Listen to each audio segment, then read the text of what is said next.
ये सब क्या है? इनडायरेक्ट कॉज है। उसके बाद अगला बेसिक कॉज। बेसिक कॉज क्या होता है? एक डायरेक्ट कॉज हमने देखा, इनडायरेक्ट देखा, और एक बेसिक कॉज है नो ओवरसाइट, मतलब देख रेख नहीं हो रहा है, कोई निरीक्षण नहीं हो रहा है। कोई भी कार्य चल रहा है या मशीनरी है, उसका समय पे देख रेख जरूरी है, निरीक्षण जरूरी है, कोई देखने वाला जरूरी है, राइट? निरीक्षण होगा, देख रेख होगा तो प्रॉब्लम पता चलेगा, और प्रॉब्लम पता चलेगा तो उस पर आप काम करोगे, समस्या सुलझेगा। यस, हाँ अभिषेक बोलो।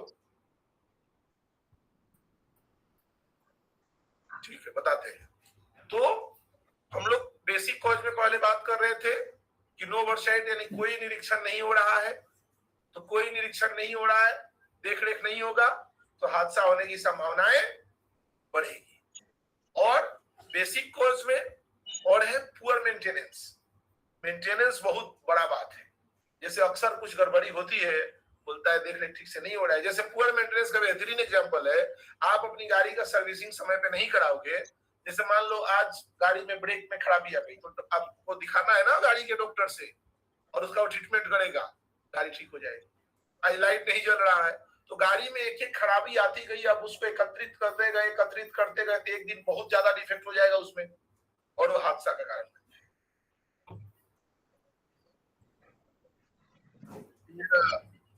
मेंटेनेंस जरूरी है।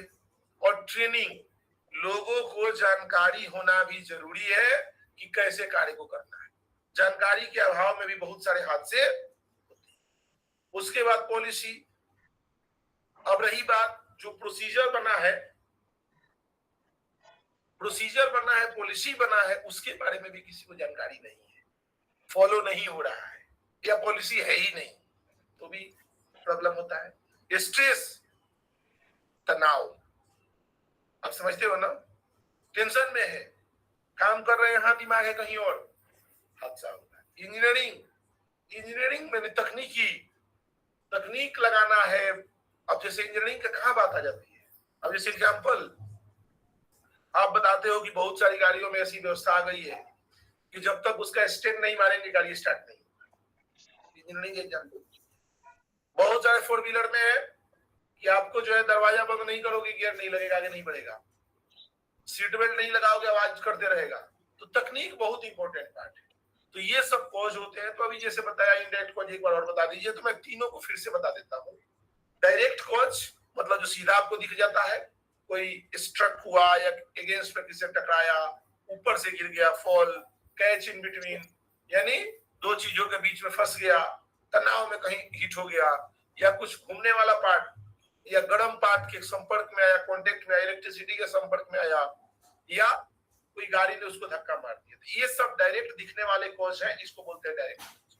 और indirect cause, failure to secure, मतलब फेलियर टू सिक्योर बोले तो अपने आप को बचाना है, सुरक्षित तरीके से काम करना है, ये इंपॉर्टेंट पार्ट है। गार्डिंग, मशीन जितना भी है उसमें गार्ड होना जरूरी है, कोई गार्ड खोले नहीं, बाईपास नहीं करे। इम्प्रॉपर यूज, सही तरीका से इस्तेमाल नहीं कर रहा है किसी टूल का। अनसेफ पोजीशन, कार्यस्थल सही नहीं है, कार्य करने का स्थान सही नहीं है। इन्वायरमेंटल, वहां के लोग वायलेशन करते हैं, अच्छे लोगों को भी बिगाड़ देते हैं, माहौल वहां का अच्छा नहीं है। डिफेक्ट, कोई खराबी है, ये सब इनडायरेक्ट कॉज होते हैं। डायरेक्ट कॉज, कोई निरीक्षण नहीं हो रहा है, कोई मेंटेनेंस नहीं हो रहा है, किसी को समझाया नहीं जा रहा है, कोई नीति नहीं है, तनाव में लोग हैं, इंजीनियरिंग काम नहीं कर रहा है, ये सब बेसिक कॉज है दुर्घटना होने का। तो ये सब कारण है, ये सब ढूंढना है कि कौन सा फेल हुआ है, राइट? अब जैसे एग्जांपल सिंपल सा बात करें कि जो नेपाल में प्लेन हादसा हुआ, तो प्लेन हादसा हुआ तो वहां पे क्या कॉज दिखता है? तो कारण मतलब निकल के आया कि उसने फ्यूल बंद कर दिया, जहां पे फ्लैप को डाउन करना था फ्यूल बंद कर दिया। क्या कारण हो सकता है? तो कारण दो तीन हो सकता है। ट्रेनिंग पे तो सवाल नहीं उठा सकते हैं, पायलट है तो वेल ट्रेंड है, राइट? अब हमारे हिसाब से दिखता है कि स्ट्रेस कहीं ना कहीं तनाव में होगी, कुछ ना कुछ प्रॉब्लम होगा दिमाग में, जो करना है कुछ और कर दिया, कुछ और, ये हो सकता है,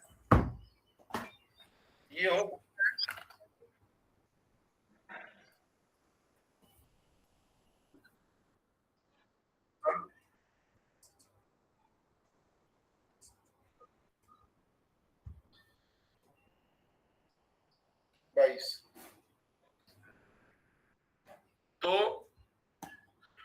कहने का मतलब है कि हो सकता है दिमाग वहां नहीं होगा, होता है ऐसा कई बार। तो इस चीजों को आपको थोड़ा ध्यान देना है और ध्यान दे करके कारण पे जाना है। बात समझ में आ रही है? यस। मैं एक उदाहरण दूंगा कि हमारे एक मित्र हैं, तो वो एयरफोर्स के रिटायर्ड है और फैक्ट्री मैनेजर, अभी छोड़ दिए, फार्मास्यूटिकल कंपनी में चले गए। तो पायलट थे फाइटर प्लेन का। तो एक बात बताते थे, जब इंसिडेंट इन्वेस्टिगेशन होता था कि जो एयरबेस होता है वहां पे पायलट जितने भी आते हैं तो एक टीम होती है। उस टीम का काम क्या रहता है कि जितने भी पायलट हैं फाइटर जेट के, उनके मेंटेलिटी को पढ़ना, जैसे वो रीड कर रहे हैं राहुल का क्या चल रहा है, नहीं राहुल थोड़ा टेंशन में बैठा है, कुछ प्रॉब्लम है क्या, विकास कुछ लग रहा है इसका दिमाग यहाँ नहीं है, कहीं और दिमाग लगा रहा है, कुछ इशू है लग रहा है, कुछ इसके मन में चल रहा है। ये सब चीजों को पढ़ते थे और पढ़ने के बाद उनको कहते नहीं थे कि तुमको कोई दिक्कत है। जानबूझ करके राहुल को आज कोई भी प्लेन उड़ाने को नहीं दिया जाएगा, कोई भी फाइटर जेट उसको बोला जाएगा नहीं आज आप आराम कीजिए, जबकि कोई कारण नहीं है। ऐसा क्यों? इसलिए कि जो फाइटर जेट होता है उसका स्पीड बहुत ज्यादा होता है, 2000 किलोमीटर प्रति घंटा तक स्पीड है। अब 2000 किलोमीटर प्रति घंटा जिसका स्पीड है, वहां पे सोचने का तो एक सेकेंड में यदि कुछ इधर उधर सोचा तब तो कहां के कहां चला जाएगा, लफड़ा हो जाएगा। और फिर वो टीम उसके घर जाती थी, बात करती थी, चाय पानी करती थी, पूछती थी क्या है कैसा है, जानने का प्रयास करते थे घर में कुछ प्रॉब्लम तो नहीं हुआ, कुछ इशू तो नहीं था। इस टाइप का जांच पड़ताल। क्यों?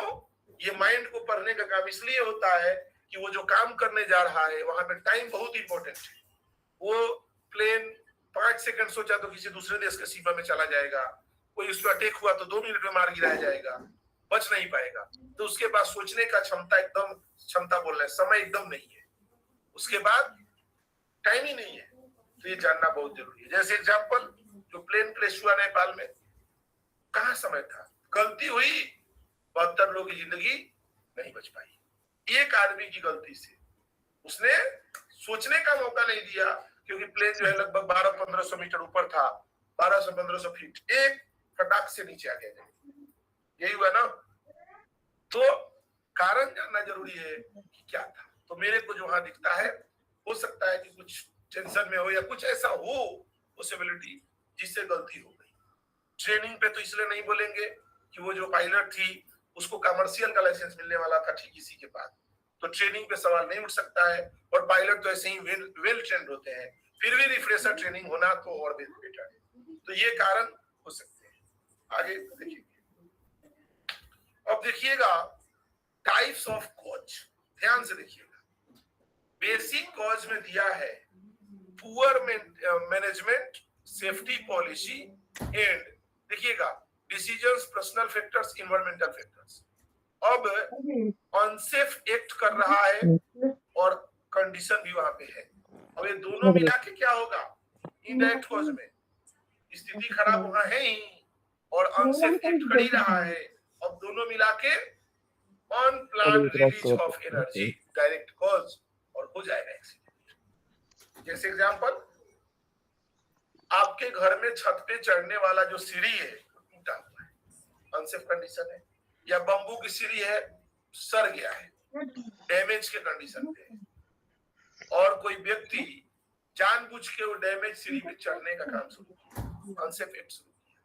अब वो क्या होगा परिणाम स्वरूप, खराब है ही, गलती हो ही रही है, मिला जुला के हो जाएगा।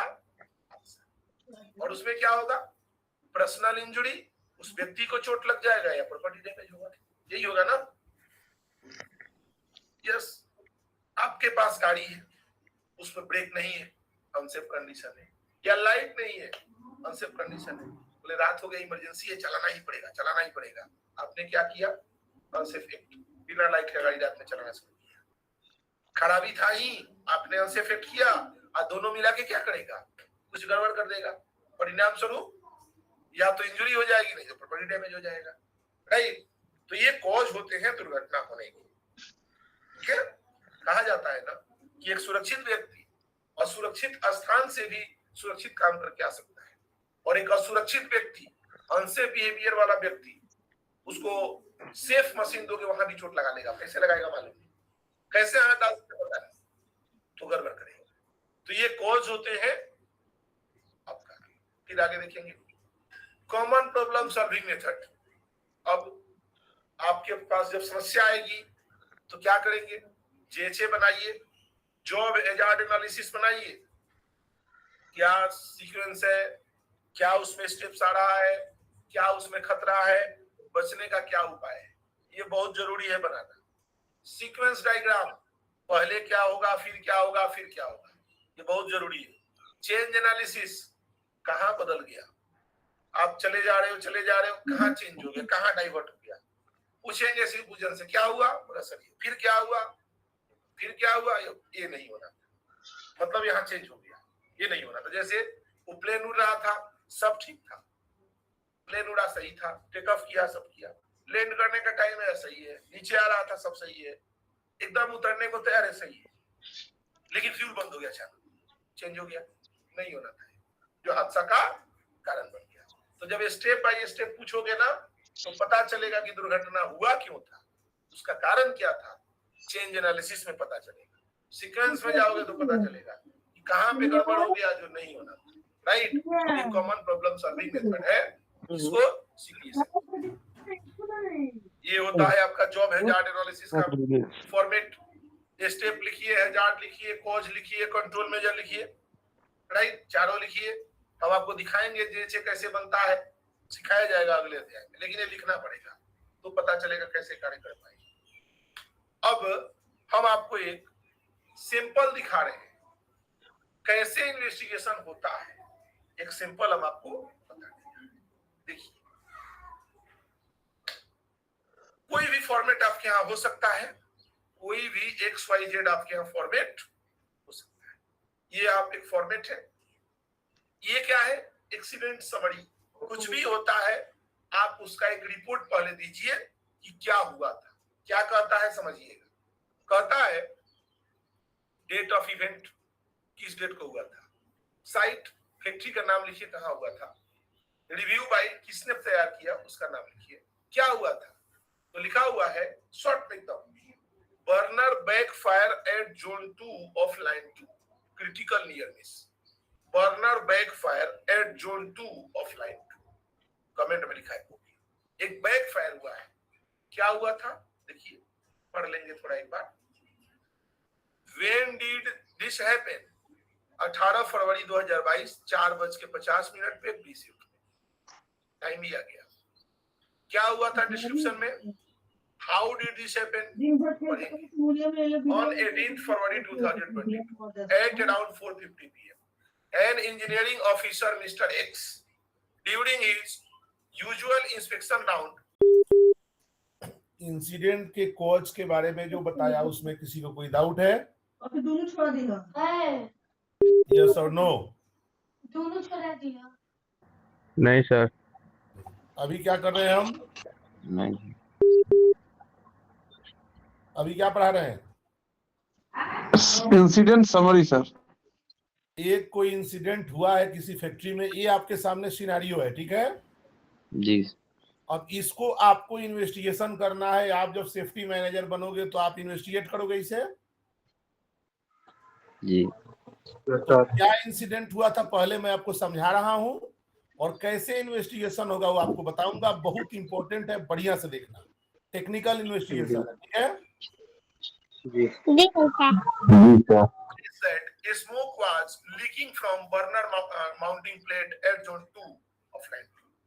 एक इंजीनियरिंग ऑफिसर घूम रहा था, उसने नोटिस किया कि जो बर्नर माउंटिंग प्लेट है उसमें से जोन 2 लाइन 2 जोन 2 से, मतलब लाइन होता है, लाइन रहता है लाइन 1 लाइन 2 लाइन 3, एक लाइन में 6 जोन होता है, तो लाइन 2 में जोन 2 से कोई स्मोक लीकेज हो रहा था, मतलब धुआं निकल रहा था। उसने ऐसा देखा, क्या किया उसने, after noticing this incident he immediately planned to repair the problem। उसने सोचा कि इसका मरम्मत का कार्य किया जाए, उसने तुरंत प्लान किया। ड्यूरिंग मेंटेनेंस ऑफ बर्नर, अब जब मेंटेनेंस का काम चल रहा था, suddenly flame started coming out from the burner due to oil accumulation inside the chamber। जैसे ही उसने बर्नर के प्लेट को खोला और मेंटेनेंस स्टार्ट किया, अचानक फ्लेम बाहर आना शुरू हुआ। राइट? क्यों आना शुरू हुआ? क्योंकि अंदर में क्या हुआ था? Due to oil accumulation, fuel जला नहीं था, अंदर में बहुत सारा तेल था, जैसे हवा मिला जलना शुरू हुआ। क्या हुआ? No injury occurred during the whole incident. After that, all the maintenance activity was carried out in the presence of an EHS officer, maintenance officer, quality manager and HR manager. इन सब के सामने इस कार्य को किया गया। आपके सामने हादसा सामने आ गया ना, क्या हुआ था? मामला ये है कि एक ओवन है, ओवन से धुआं निकल रहा था। धुआं निकलने के बाद ऑफिसर ने सोचा कि इसको हम मेंटेनेंस करेंगे।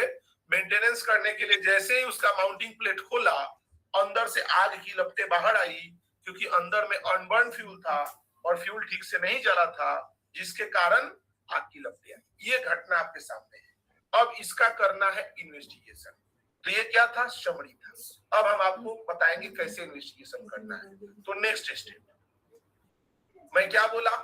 सीक्वेंस पूछिए, क्या हुआ, पहले क्या हुआ, फिर क्या हुआ, फिर क्या। लाइन से सीक्वेंस पूछना है। देखिए क्या करना है।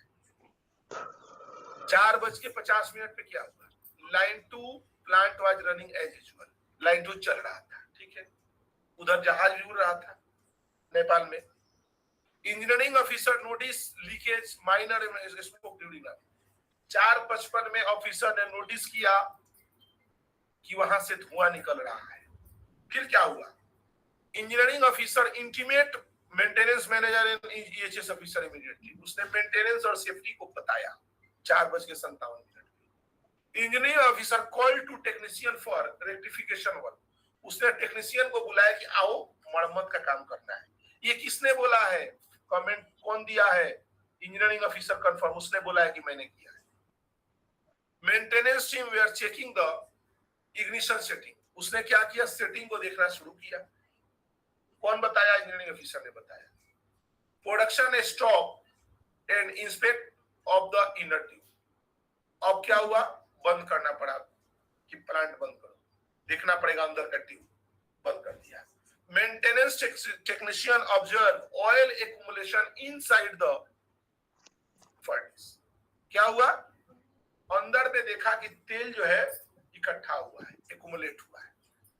Then he tried to disperse the oil inside chamber with long rod while doing the। देखो, ठंडी के दिनों में जब घर में आग जलाते हो ना, नहीं जलता तो लकड़ी से उठकेरते हो ना, तो जब उठकेरते हो तो तेजी से जलना शुरू होता है ना। यस। तो वही क्या किया? देखा कि ऑयल इकट्ठा है, तो एक बड़ा सा रड लिया, जैसे उसको खरोचना शुरू किया, बहुत तेजी से आग जलना शुरू हो गया। समझ रहे हो बात को ना? जैसे खरोचा, डिस्पर्स मतलब खरोचा, इमीडिएट बहुत तेज से आग लगना चालू हुआ और चेंबर से बाहर आ गया। फिर क्या हुआ?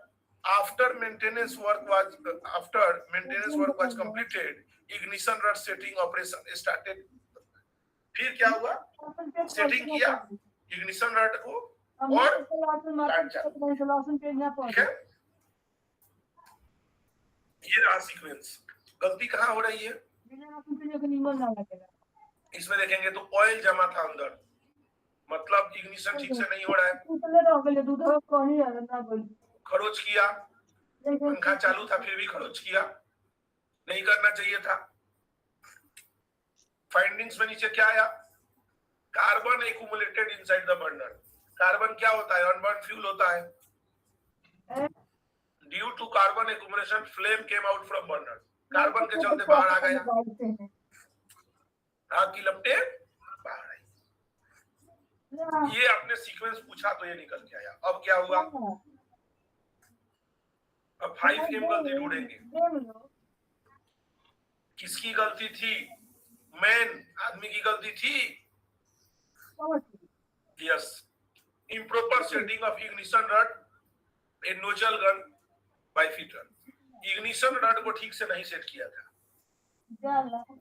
हम आपको बताएंगे इग्निशन रड कैसा होता है, अगला स्लाइड में फोटोग्राफ में है। LVFO oil spray touching with ignition rod leading to improper atomization. जब इग्निशन रड सामने वाला रड से टच करेगा, फ्यूल ठीक से जलेगा नहीं, अनबर्न फ्यूल नीचे गिरेगा। और ये मशीन में गलती था। मेथड में क्या गलती है? बर्नर डिसमेंटल इन running condition without stop circulating fan. पहले सर्कुलेटिंग फैन को बंद करना था और सर्कुलेटिंग फैन को बंद करने के बाद burner rod and electrode setting not properly, और बर्नर रड और इलेक्ट्रोड सेटिंग को चेक करना था। लेकिन ये रनिंग में हुआ है, नहीं करना चाहिए था। मेथड में कोई गड़बड़ी, सॉरी मटेरियल में कोई गड़बड़ी नहीं है और मदर नेचर में कोई गड़बड़ी नहीं है। फिर क्या हुआ ये देखिए, इस स्लाइड को समझने का प्रयास कीजिएगा। कंप्लीट इंजीनियरिंग है, ध्यान से देखिएगा, मैं आपको बताने का प्रयास कर रहा हूं। आपको लग रहा होगा क्या है, मैं एक एक करके आपको सिखा रहा हूं। सबसे पहले दिमाग में आप बिठा लीजिए जो थंब रूल है। क्या थंब रूल है?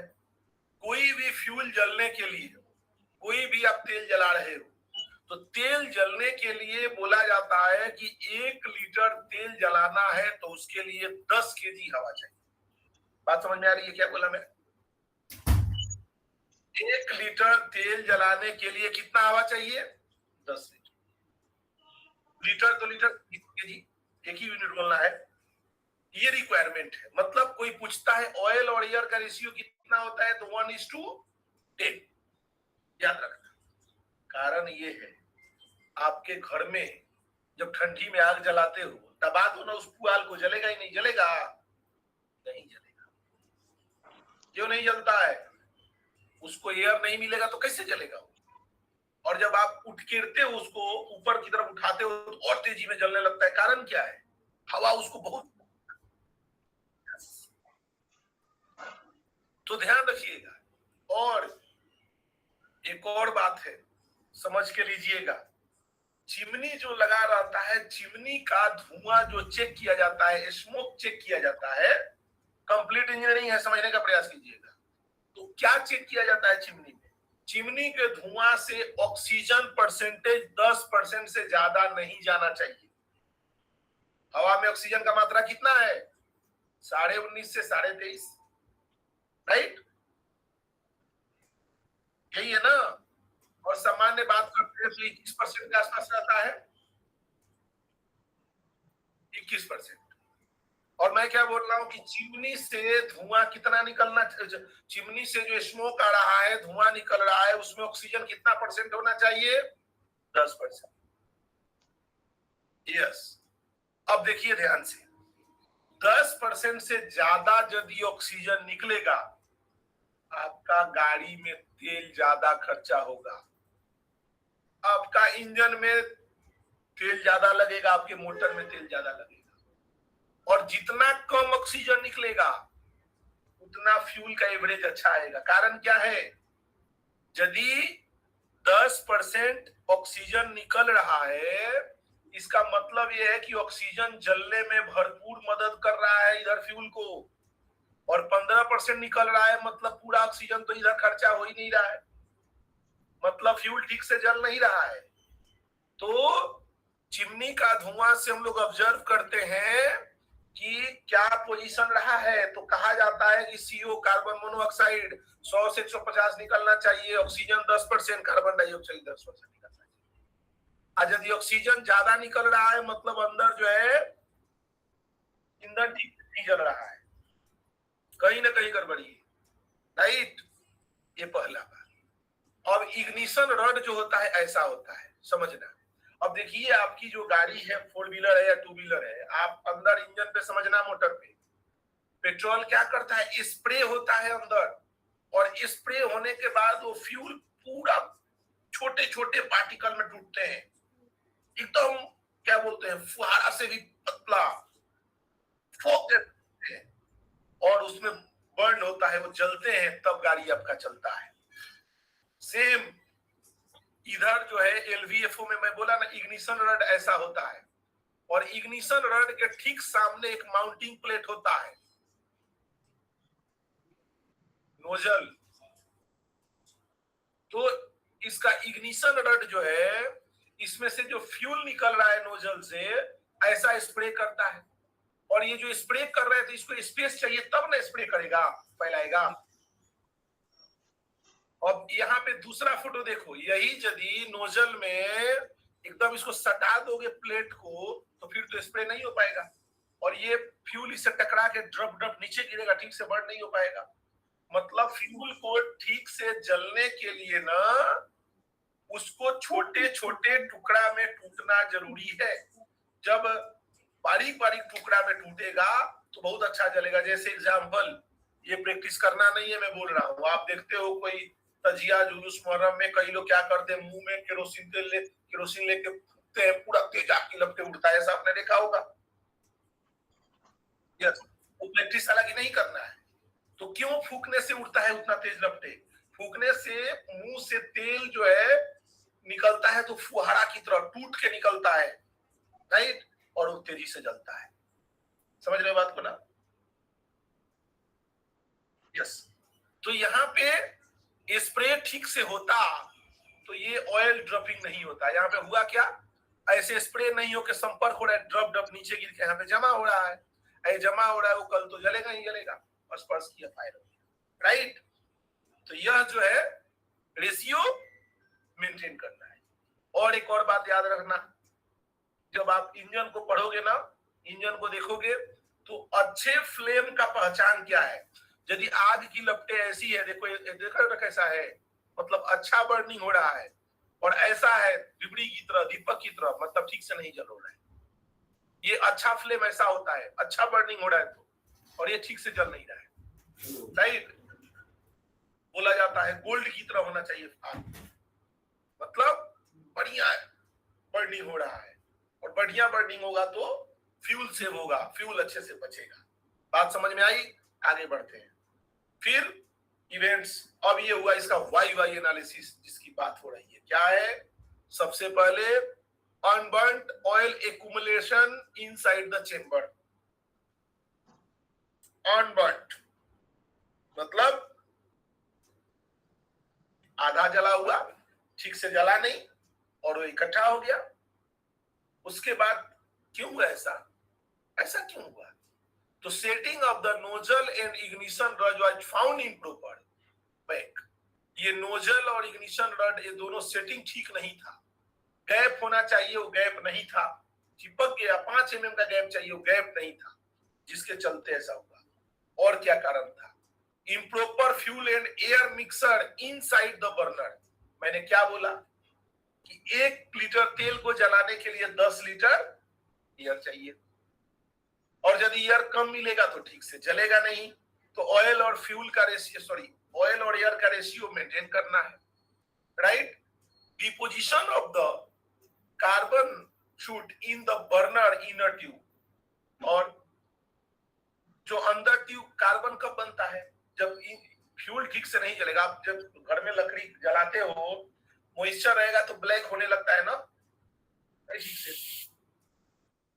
जब ड्राई हो जाएगा फिर जलेगा, राइट। तो 3 कारण था, एक तो रड की सेटिंग अच्छा नहीं था, अंदर में क्या हुआ, ऑयल और एयर का मिक्स ठीक से नहीं हो रहा है, और अंदर में कार्बन एक्यूमुलेट हो रहा है। क्यों हुआ? Due to improper setting of burner oil accumulation at inner tube. ठीक से सेटिंग नहीं किया, इसलिए ऐसा हो रहा है। क्यों ठीक से नहीं किया? क्योंकि improper setting of nozzle, gun and electrode on weekly maintenance. जब मेंटेनेंस किया तो उसकी जिम्मेदारी बनती है कि उसको क्या करे, वो ठीक से सेट करे ताकि फ्यूल अच्छे से जले, लेकिन उसने ऐसा नहीं किया। Since CF was not switched off, CF मतलब circulating fan, CF circulating fan was not switched off, मतलब उसको सर्कुलेटिंग फैन को ऑफ करना चाहिए था। Unburnt oil got fire while operator was dispersing the accumulated oil। उसने क्या किया? सर्कुलेटिंग फैन को बंद नहीं किया, और उसके बाद उसने और क्या किया? उसको अनबर्न फ्यूल को खरोचा, डिस्पर्स किया, जिससे क्या हुआ? फ्लेम बाहर आया। ये मूल कारण था। अब इसका निवारण क्या है? अब ये रहा इसका एनालिसिस। HAPA analysis. तो सबसे पहले setting of the nozzle was found improper. इसके लिए क्या करना है? All operator need to be trained on burner setting. सबको ट्रेनिंग देना है। कौन देगा? Maintenance officer. दूसरा, due to improper setting of the burner oil accumulated at inner tube. इसके लिए क्या करना है? Ensure proper checking mechanism is followed before completion of the work and record to be maintained for every activity। मतलब जब भी आप उसका नोजल को सेटिंग करें तो उसको आप बढ़िया से चेक करें और ऐसा मैकेनिज्म बनाएं कि कोई गड़बड़ी ना हो। कौन करेगा? Maintenance officer. Due to oil dropping carbon accumulation in the burner. इसके लिए क्या उपाय है? Ensure proper gap between ignition rod and nozzle. Nozzle और रड के बीच में गैप रखो 5 mm का, ताकि सटेगा तो फिर ड्रॉप होगा, फुहारा नहीं बन पाएगा, स्प्रे नहीं हो पाएगा। सीएफ यानी सर्कुलेटिंग फैन ऑफ नहीं किया, उसके लिए क्या करना है? Training of operator in SOP for removing of burner front plate for burner maintenance. एक ट्रेनिंग देना है और प्रोसीजर बनाना है ताकि लोग उसको समझे और काम करें। सेक्शन प्रेशर जोन 1 एंड 2 का क्या था? पॉजिटिव था। तो इसके लिए क्या करना है? Pressure sensor should be correct on priority. Pressure sensor को ठीक करना है। उसके बाद improper air fuel ratio, need to check the pressure gauge of the air and fuel by operator. आपको हमेशा देखना है कि जो प्रेशर गेज बताएगा कि 1 kg फ्यूल जा रहा है तो 10 kg एयर जा रहा है, ये बार बार देखना है। यदि एयर कम जा रहा है तो दिक्कत है, ज्यादा जा रहा है तो भी दिक्कत है। रेशियो मेंटेन करने के लिए सामान्य मात्रा में एयर और फ्यूल जाना चाहिए। उसके बाद डिपोजिशन ऑफ द कार्बन, उसमें कार्बन एक्यूमुलेट हुआ तो उसके लिए क्या है? क्लीनिंग। हर सप्ताह में आप सफाई करिए ताकि कार्बन न इकट्ठे। और नोजल गन, अंतिम पॉइंट क्या है? अंतिम पॉइंट प्रहार की strengthening of nozzle gun and electrode setting after completion of the PMCM, preventive maintenance and corrective maintenance, display of drawing with dimension in oven area। किसी ने बोला कि नोजल बड़ा लगा दिया, नोजल छोटा लगा दिया, तो इससे बढ़िया है साइज ही लिख दो और लगा दो कितने का नोजल यहाँ से लगाना है, ताकि किसी को कोई डाउट नहीं। तो ये सब जब काम, जो corrective action and preventive action 1 2 3 4 5 6 7 8, ये 8 एक्शन ले लेंगे तो ये जो हादसा हुआ है ऐसा रिपीटेशन नहीं। तो ये रहा भैया इंसिडेंट इन्वेस्टिगेशन, और उम्मीद है कि आपको समझ में आया होगा, क्योंकि हमने बहुत विस्तार से इसको बताने का प्रयास किया है। उम्मीद है आपको समझ में आया होगा। 1 मिनट तो लाइन पर रहिएगा। हेलो, हाँ आ रही है सर, नमस्कार, बताइए सर। नहीं, मैं कुछ नहीं कर रहा था, मैं दोनों नंबर से आपका फोन देखा तो ट्राई किया सर, तो आपसे बात